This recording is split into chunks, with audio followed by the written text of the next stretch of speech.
The white glove didn't come back clean. It wasn't dirty either. Just a faint, almost invisible layer of dust, so light you'd have to hold it up to the window to be sure it was even there.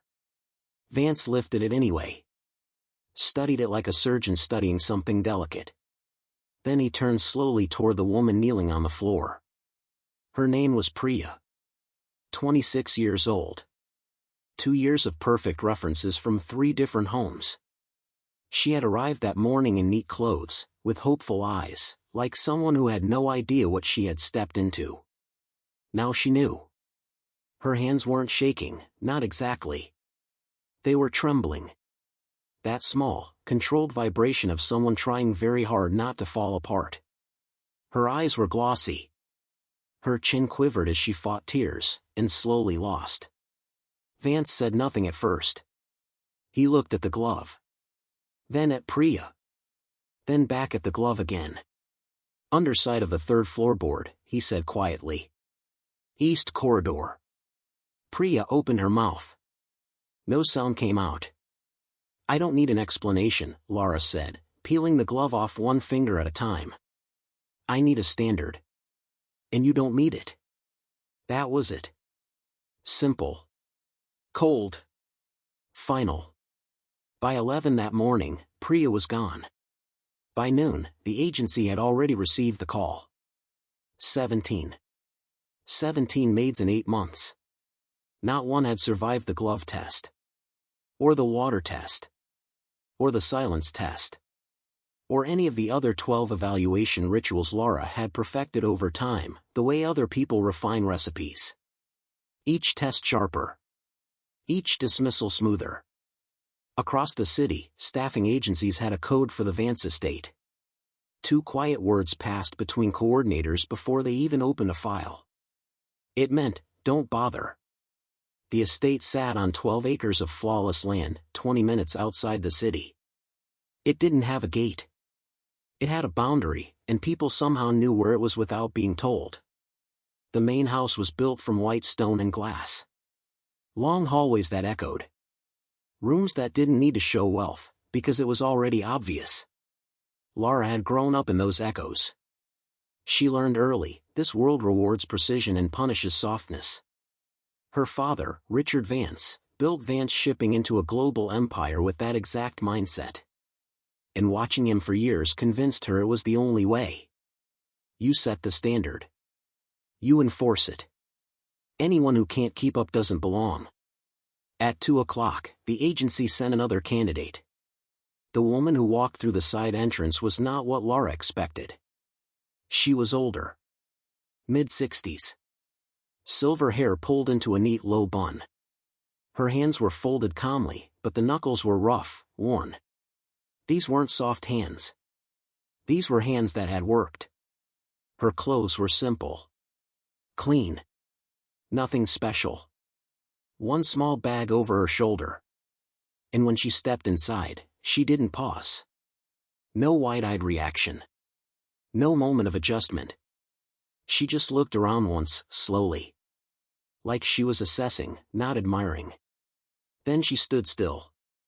Her name was Martha. Lara watched from across the reception hall, arms crossed, already analyzing. The first 30 seconds always told everything. How someone stood. If they reached for something nearby to steady themselves.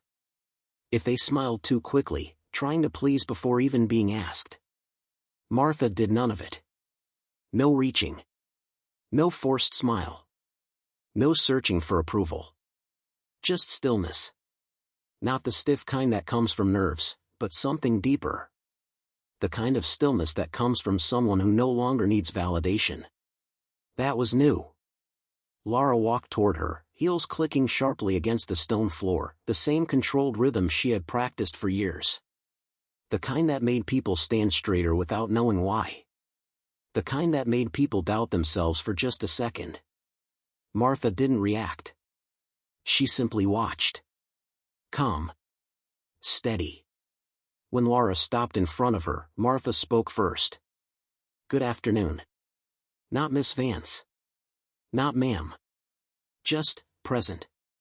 Lara held her gaze longer than necessary. You read the position requirements. Not a question. I have, Martha replied. And the conduct standards? Yes. Laura tilted her head slightly. Most people who read them don't show up. For a split second, something passed across Martha's face. Not quite a smile. Not amusement. Just recognition. Most people aren't me. No attitude. No effort to impress. Just a simple truth. And somehow, that made it land harder. Laura studied her one last time. Then turned in motion for her to follow. In her mind, she was already calculating. Already choosing which pressure point to press first. 17 maids had come through this house. Every single one had cracked. But this woman, calm, steady, completely unaffected, believed she was different. Laura almost smiled. This one would be the most satisfying to break. The lily vase was first. Day 3. Laura walked through the sitting room holding a glass of mineral water, phone in her other hand. Moving with that deliberate pace, like she wasn't in a rush, but wanted it to look like she was. The vase stood tall on the side table. Crystal. Filled with fresh white lilies arranged that morning. It had been there for 6 years. Never touched. Until now. Her elbow knocked it. The crash echoed through the room. Water spread across the marble. Lilies scattered. Crystal shattered in every direction. Laura didn't stop. She slowed just enough to glance back. Then kept walking. Martha was already coming from the east hallway, cloth over her arm. No gasp. No hesitation. She crouched immediately. Picked up the larger shards carefully. Placed them into the cloth. Wiped the water. Gathered the flowers. Within 12 minutes, she returned with a replacement vase. Not once did she look at Laura. Not once did she speak. Laura stood in the doorway, watching, and felt something tighten in her chest. Irritation. Day 6 was the rug. The back hallway had a hand-woven runner. Freshly cleaned that morning. Laura made sure of it. She walked through the garden after the rain. Chose the muddiest path. Both boots. Fully covered. Then straight across the rug. Slow. Heel to toe. Martha was in the kitchen when the footsteps stopped.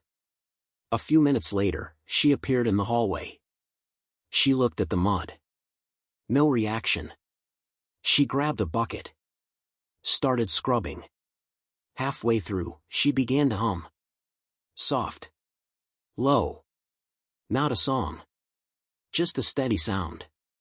The kind someone makes when they're completely at ease with themselves. That sound bothered Laura more than anything else so far. Day 9. The water test. Laura called Martha into the dining room before dinner. I want Fontaine Blanche still water. French Mountain Spring. 2009 vintage. Still produced, but discontinued. Almost impossible to find without the right connections.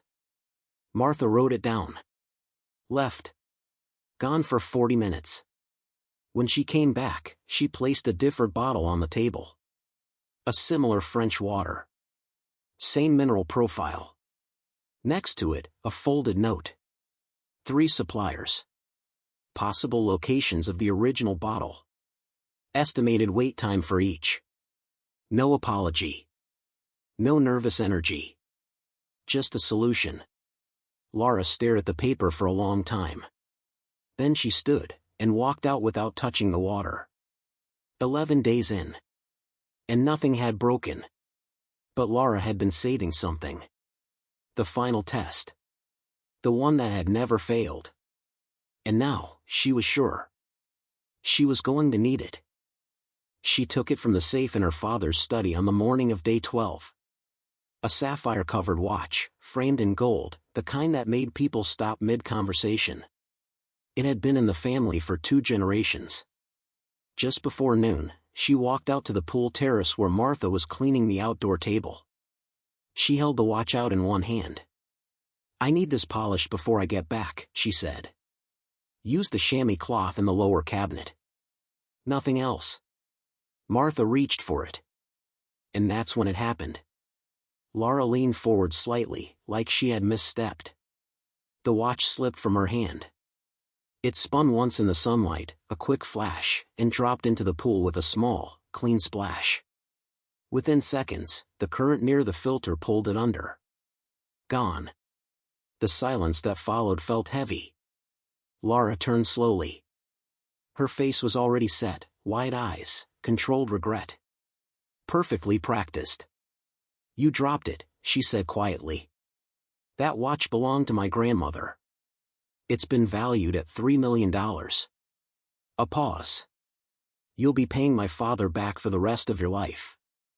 The words hung in the air. Martha stood at the edge of the pool. She didn't look at the water. She didn't panic.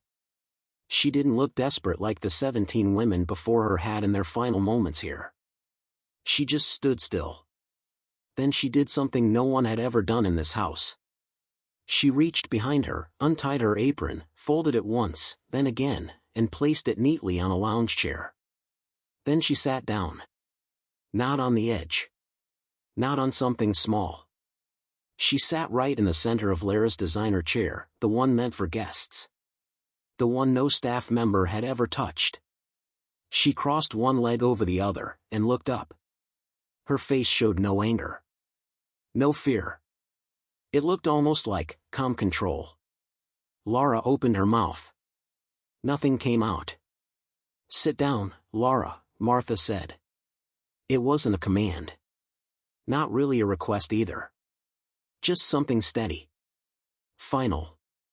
And somehow, Lara did. Martha waited until the silence settled fully between them. Then she spoke again, her voice low and even. I owe you an apology, she said. Not for anything I've done here, but for not ending this sooner. Lara stared at her. The sun warmed the back of her neck. Somewhere in the garden, a bird moved softly through the hedges. I'm not a maid, Martha said. I never have been. A pause. I'm the majority shareholder of Vance Shipping.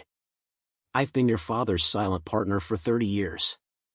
The words reached Lara, but didn't make sense together. My name is Martha Ossite, she continued. Your father and I built the Pacific Freight Division in 1994. I own 42% of the company. Lara blinked. I've never cleaned a floor in my professional life, Martha added calmly. Though I didn't mind doing it here. Lara tried to speak. Failed. Then again. The agency, she managed, is owned by a holding company, Martha said. One I control. Everything suddenly felt off. Too quiet. Too large. Your father has been watching you, Martha continued, her tone unchanged. Not with cameras. With concern.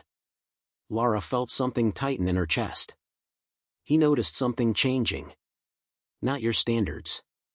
Not your precision. Something deeper. A pause. You stopped seeing people as people. That tight feeling grew stronger. We made a wager, Martha said. Simple. If you could treat the woman placed in your home, no matter who she seemed to be, with basic human dignity for 1 month, the company would pass to you. Another pause. If not, your inheritance would be redirected. A global literacy fund. Fully funded. Lara felt cold. Every test you ran on me, Martha said, I was running one on you. The lily vase. The rug. The water. Every moment replayed in Lara's mind, only now, reversed. She hadn't been in control. She had been measured. The watch, Lara whispered.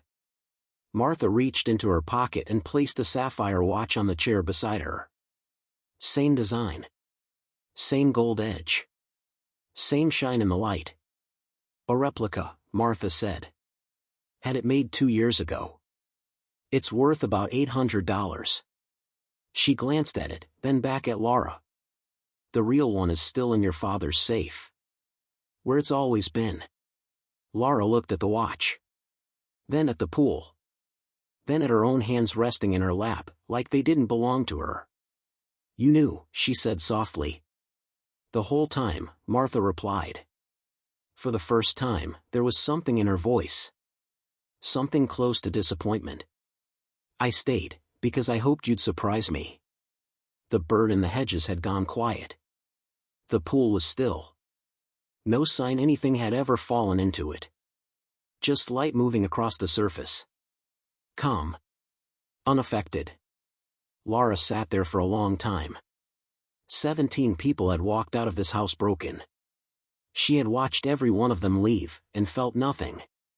She called it standards. She called it excellence. She called it her father's legacy. She never called it what it really was. Martha stood up. Smoothed her slacks. Picked up the apron and folded it one last time before placing it on the table. Money can be inherited, she said. Character cannot. She walked across the terrace, steady and unhurried. At the garden entrance, she paused, without turning around. Your father still loves you, she said.